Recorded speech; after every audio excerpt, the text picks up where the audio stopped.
Hey everyone, welcome to episode number 2 of Career Corner. My name again is Jeremy Altman, president of Career Resource Consultants.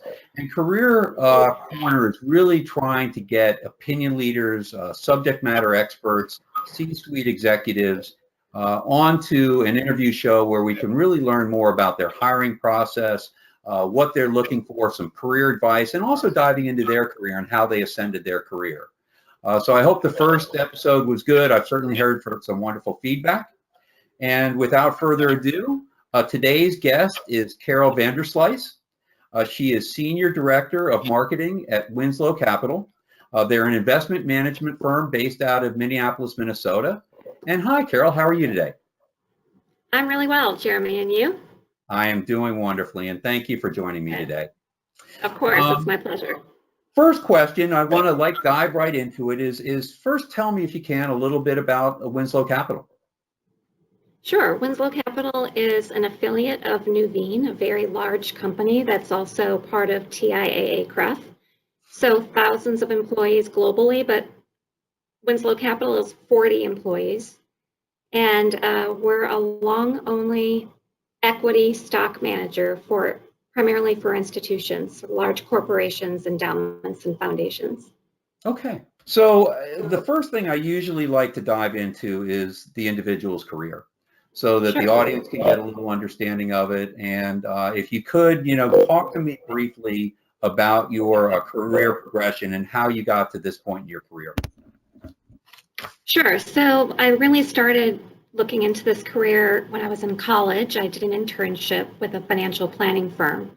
And from there, I went back to that firm as a new graduate and worked for them, moved into investment consulting. So while financial planning was for individual investors, I went to investment consulting, which is more for corporations and endowments and foundations. And from there, I moved on to the investment management side of the business. So in other words, I started working for an investment firm like Winslow Capital. Back then, it was a small international firm selling international stocks and managing the client service side as well. Okay.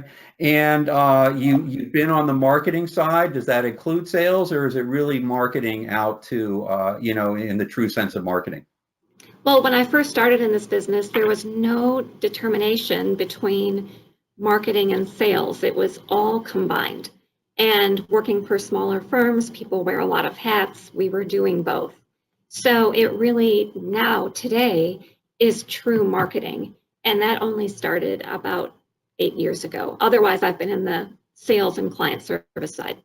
Okay, wonderful, wonderful.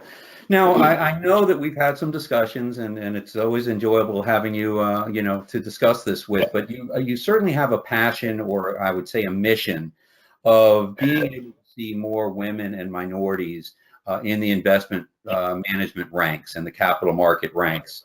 And so as we kind of move forward, I kind of want to make sure that the audience understands that that's going to kind of be a lean of yours as we talk about, have our discussion.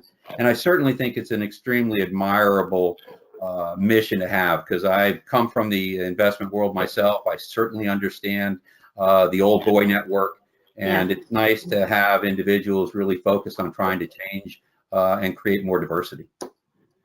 Yeah, thank you. I'm very passionate about it. It's a matter of learning about it and then doing something. And so I've learned about it really more concertedly in the last 10 years of my career. And it's now at the point where over the last 3 and 4 years, I've been more active in making some decisions to help expand the opportunity set out to different types of employees and with different backgrounds. So again, I appreciate your kind of giving us the backdrop of it. And at what point did you know that this is something that you were passionate about? Was it something that was obstructing you going forward, or was it something that when you were in a certain level that you really saw that there was a disparity between minorities and the average individual white man that was usually running these? Sure. I think the realization came more prominently when our family, my own family that I grew up in, became more diverse. And I realized then, looking back at my career, that there were different opportunities that I had that either worked out or didn't work out. And it was primarily because of the mentor or the manager or the boss, the leader of the organization, that either opened the door or closed the door. And as I looked around my family and saw that diversity, I thought, gee, that's really missing from my everyday work life, and thought that that was just an obvious thing to address. So let's get into hiring. What advice would you give applicants or candidates when they are beginning the interview process? At the beginning level, ask questions. Just ask questions. Don't be afraid of being vulnerable with not knowing enough.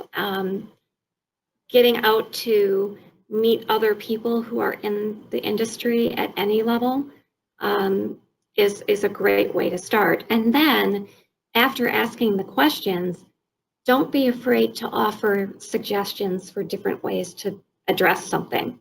Interesting. Everyone brings a different perspective, and those perspectives being shared is what enriches the decision. And I think that it's really important to be willing to share, and leaders and managers need to be open to being good listeners and being willing to listen. Okay. I will certainly say you used the word vulnerability. And I find that an interesting word, because I am very much of the belief that you should let down your guard when you're in this type of interview setting and be able to show the real you and all components of what that real you means. Very, very often, though, you can get into a situation with a company that is not looking for that. And they kind of discourage that, and their culture discourages a vulnerability, almost like you need to be tough, right? There's again that good old boy network, that masculinity piece. If you were interviewing, let's say you were a candidate, and you were interviewing and you were asking questions and you were showing vulnerability, and it felt like it was coming back to kick you in the teeth a little, wouldn't it be that you would say and feel that that was really the company's culture and I wouldn't be a good fit in it? Or would you, kind of be remiss that you didn't change your style, as you're interviewing? I completely agree with your point about being yourself. And if it is your natural tendency to ask the tough questions, and your response back is somewhat guarded and a bit arrogant, maybe, I think that that's just a signal that it certainly wouldn't be a great fit for me. I think it's a big clue that there might be some issues to tackle down the road if you went ahead with the job. See, and guys, this is so important, right? You have to be assessing the fit as much as they are. Absolutely. And don't feel like that this is a one-way street. And I think so many people, especially younger in their career, feel that, and they feel like they failed when they didn't get the job, even though you kind of had the hair on the back of your neck stand up a little, right? Because of some of the questions that were asked. And, go with your gut. Just go with your gut sometimes, and understand that cultures are not all the same.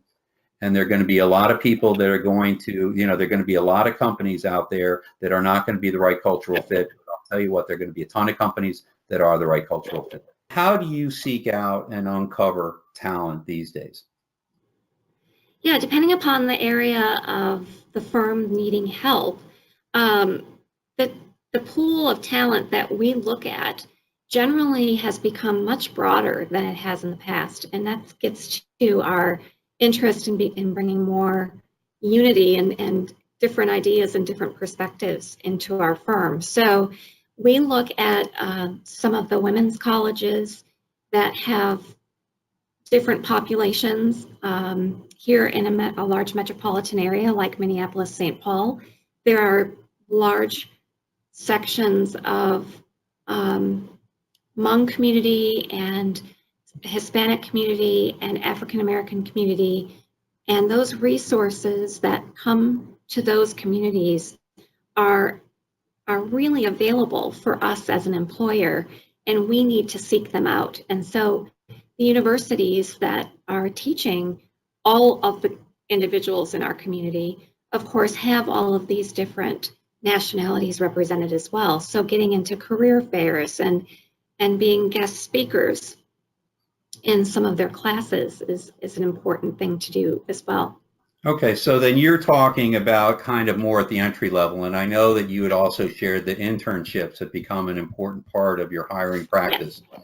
And it seems as though those are the kind of the lanes and the avenues that you're looking for there, correct? Yes, that's true. Okay. We look for interns in those areas I mentioned. Okay, and as far as seeking out though and uncovering talent that's, let's say, at the next level up, I mean, are you using your references? Are you using LinkedIn? Are you using job boards? What are you using to go out and seek, experienced individuals at this point, regardless of ethnicity or Sure. gender? Yeah, of course, we all go to our own networks of people in the industry or in maybe ancillary services related to our industry. Know people who have great talent and can add some good skills and join in the growth trajectory of the firm. So always going to who you know, and hopefully that network of who you know becomes more diverse over time. And in my case, it has, thankfully. What does the hiring environment look like in investment management these days? In general, the firm and our industry are both at very similar stages in that people are hiring for replacing the next generation quite often in this business. And there are several people, baby boomers, people a little bit older than me, but not a lot older than me, who are getting ready to retire. And they need to bring people up and mentor someone before they're willing to hand over the reins. Okay. You talked a little bit about, outreach and kind of, I want to go into that lane a little because you and I discussed it yesterday. But, a lot of what when I work with people, I talk to them about the power of LinkedIn and about the power of reaching out to upper level executives that, really, in essence, do like to connect with those and others in their field. Yeah. And, you never know when someone like yourself is having some angst or, there's an issue or a problem with an employee or an employment situation, and you may be looking for someone, but it hasn't quite hit the market yet. And you wake up and sure enough, someone has sent you a connect request and that person has a wonderful background and boom, magic is made. It sounds like you are very much open to having discussions with people that you think will bring value to the company through a LinkedIn connection. Yes, for sure. And what happens in those conversations, I've had several. What happens in those conversations is you learn more about what someone's interests may be. And because we all have our own networks of people within your industry, maybe even outside of the industry, you can start helping them maybe think about opportunities that maybe they hadn't thought about before because you know your industry so well. And I think that that's a really exciting and engaging conversation to have with anyone at any level, for that matter. It could be an engineer who's looking to change and pivot to a new industry. Well, I also would say, going back to your passion, is that if a woman or a minority is reaching out to you, to be able to give that individual some time, and maybe you don't have the opening, but you do have connections, can go a long way. And what I'm trying to tell people is you just can't be intimidated because of the title of the individual.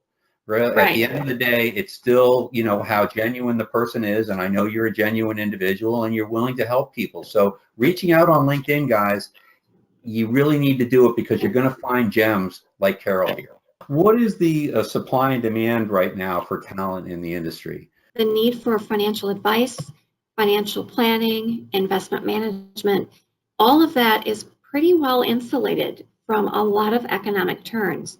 That doesn't mean that some firms won't survive. There could very well be firms that don't survive certain recessions, depressions, things like that. But God forbid. There is a yeah, there is a level of insulation where people always need to have their money managed and invested, and a lot of people help with that. What have been some of your concerns when trying to attract diverse talent?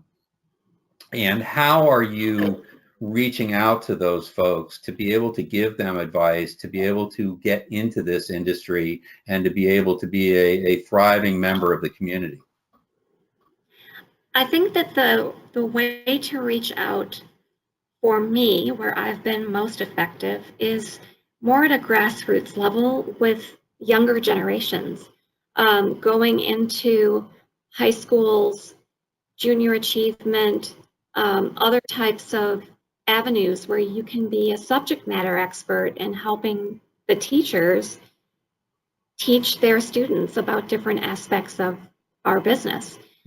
Colleges have many types of investment programs, but there's a lot of ancillary services, support services that go into an investment management firm: investment accounting, compliance, operations, marketing, sales, all of those things that may not be addressed specifically at the college level. I'm reaching out to universities where I have some influencers in my network who can make some decisions to help their programs be more robust and a bit better rounded toward both consumer product and service industries. Okay, okay. Can you talk to me, and we might talk about it a little bit later, but can you talk to me about your internship program and how that's creating a large, diverse, lane for you all? Yeah, as a small organization, we just started our internship program last summer.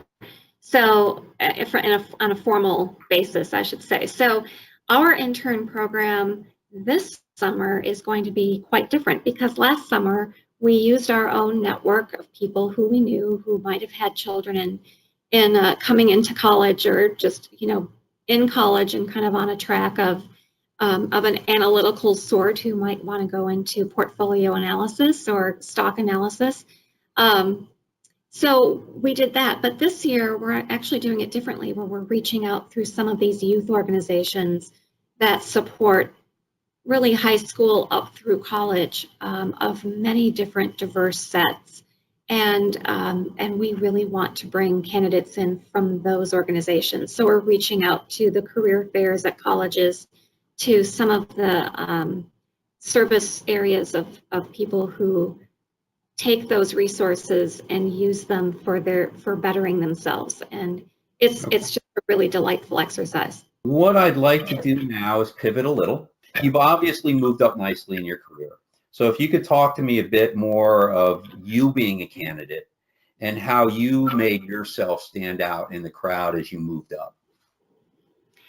The bottom line is, be honest and work honestly and ask the questions. I mean, I think that those are three characteristics that will take you far in a career consistently. I've always had a lot of intellectual curiosity and wanted to expand my responsibilities beyond the ones that I was given in a role.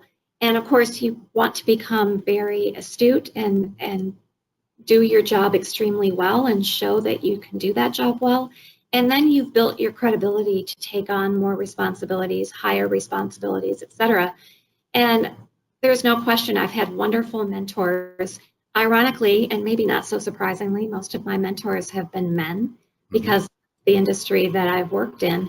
But through having families, going out and making presentations to sell an investment capability in front of brokers when I'm 7 months pregnant, and dealing with people who at that time were probably nearing my dad's age more so than were my age, it was a bit intimidating. But you just have to say, you know what, this is my opportunity to really do a great job for the company and really show the confidence that I have in my knowledge.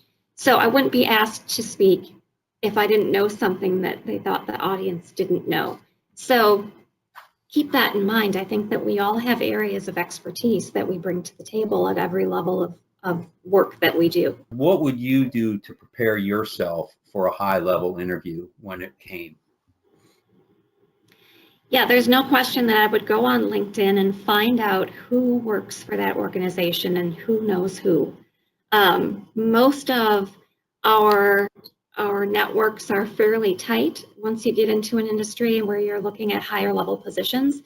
And when you know someone who knows someone, so to speak, that can give you some good insights on the leadership, on the management of the business, on the trajectory, growth opportunities of the business, I think those are really important conversations to have. Okay, I will certainly say, and again, I don't know your full story.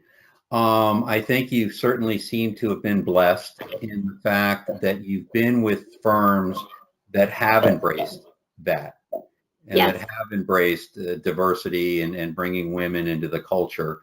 I have been in that industry and I have seen the opposite. And so, I guess, how does one, if they're a minority, regardless of what that minority is, Sure. deal with an environment that isn't as conducive to growth and employee embracement that maybe some of yours have been? What kind of advice can you give those folks that are kind of having a tough time? Yeah, if you're having a tough time, I think that one of the things that I would suggest doing is setting up a time to have coffee with your boss, start there, and have a very honest conversation with them about the challenges that you're experiencing. Don't keep them to yourself, because if you keep them to yourself, it's just going to be the next person coming up behind you that will have to deal with the very same types of hurdles and challenges. So having that honest conversation will hopefully give you the opportunity to expand that conversation to the next set of people within that same organization. It's just a matter of bringing realization to the challenge, unless there's just some inappropriate behavior that is really making it tough to even think about continuing that role at that organization. And then you just say, I have to part ways. The reality is that I think in the bigger financial markets, you're going to see more of that old boy network than you're going to in some of the ancillary towns. And my feeling is, don't give up, people, right? Don't just think that this is something that's rampant in the industry and that I can't get ahead because of who I am. Understand that that is a function of your dysfunctional organization, and that it might mean also a move, not just from the organization, but it might be a move outside of a financial center to a place that is more inclusive and embracing. I think that there are some barriers that just can't be knocked down individually. It has to be done at more of a industry-wide, maybe even policy level, at organizations, not necessarily government policy, but more so at organizations who have to just face up to their biases and really start to own the solutions to those biases and make it more of an equitable, meritocracy rather than something that is only a result of who you know. Let me ask you, what are some of the key attributes that you've relied on in your growth? Yeah, I think that what has really helped me along the way is being persistent and asking the question, why? If things just don't seem to ring true, or maybe not true, but just maybe with inefficiencies, ask the question, why do we do things this way? Why is the process so convoluted? With a lot of tools and technology that have come to the fore, there's very, very good options and likely some good solutions that we just don't know about. So if the way things have been is the way things are going to be, that's probably not the best way to move ahead as an organization. You really need to push yourself into some new ways of being more efficient and effective. So I think asking the question why with persistence is important. Right. And again, a lot of times you're just going to be shoved down You know, don't worry about it. Mind your own business. Oh, Don't worry about it. Mind your own right, business. At some point, you guys, you need to make the decision, is the headache that you're having right now worth it? And right, there's always a exactly. place out there that's going to be more inclusive and more embracive than where, you know, a culture or an environment is just not that way. Right. Yeah. So, Carol, you talked to me a little about your hiring, and it's you know, you certainly did a nice job talking about the internship programs that you're implementing, and very importantly, you know, creating diversity in that. Are you doing other hiring at other levels? We are. In fact, there's a need on our investment team to start bringing in mentors who can come up behind the senior analysts in different industries, technology, Bringing healthcare. in mentors or mentees? Mentees, I'm sorry. Okay. Thank you for correcting me. Yes. Okay. So the mentors are already in place, but they're Right. probably 5 to 10 years from retiring. So we're already looking at ways of bringing in more talent to complement and train on their skills and bring new skills to the At the table. junior and kind of associate levels? Yes, it is. Okay. Okay. And I'm assuming a diverse candidacy pool you're looking for. Yes, most definitely. People coming out of some of these industries who have great knowledge of the industry, such as healthcare or some, technology services industries, some consumer product industries, et cetera, can become great analysts of other companies and add some terrific knowledge to the research that we do. How big is your analyst team right now? Our analyst team on our US equity team is 10, Oh, wow. and on our international equity team is 4. Okay. Okay. So there's definitely room for bringing in junior folks to really, you know, Yes, learn the ropes. yes, there is. Okay. And how can they contact you? Yeah, the best way is to reach out through LinkedIn or give us a call. Our website is Winslow Capital, Winslow Capital.com, and give us a call or contact me through LinkedIn, Carol Vander Sluis at Winslow Capital. It would be terrific to start a conversation, and if the timing isn't right for us or for you at this time, then we can continue to stay in touch. That's wonderful. Well, this is going to kind of wrap it up. I want to give you the floor. If there's anything that you'd like to discuss that we didn't talk about that you think would be valuable, please take a few minutes to share that. Well, I think that one of the things that you want to keep in mind at any level of an employee that you might be is you have the opportunity to be a leader. And that leadership role may not be at the very top of your company, but it may be within the team that you're in today and may be a way for you to progress through your career. So when you look at yourself, think about what great leadership qualities you can bring. And if you don't have a natural leadership tendency, be a good team member, be a good questioner, be a good researcher, whatever it might be that can better your work and the work of your team will be appreciated across the organization. So I would just say, don't be afraid to ask for new opportunities and don't be afraid to grow your skill set. Sure, that sounds like wonderful advice. I know certainly, you know, projects are done and created all the time at companies. You have to be a team player these days. And if you're not, you are not going to move forward. So I think that's great advice to kind of get more in line with doing more projects and really expanding your team skill sets. Right. Okay. Yeah. Wonderful. Well, Carol, thank you very much for the time. It was a pleasure Thank you. speaking with you. I hope the audience again gained a lot of information. As far as you, the audience, again, thank you very much for taking the time to listen to us. You can always find me on this YouTube channel. As always, like, share, and comment, and please subscribe to the channel. I'll look forward to speaking with you next Wednesday. Take care. Thanks, Carol. Thanks, Jeremy. Have a great day.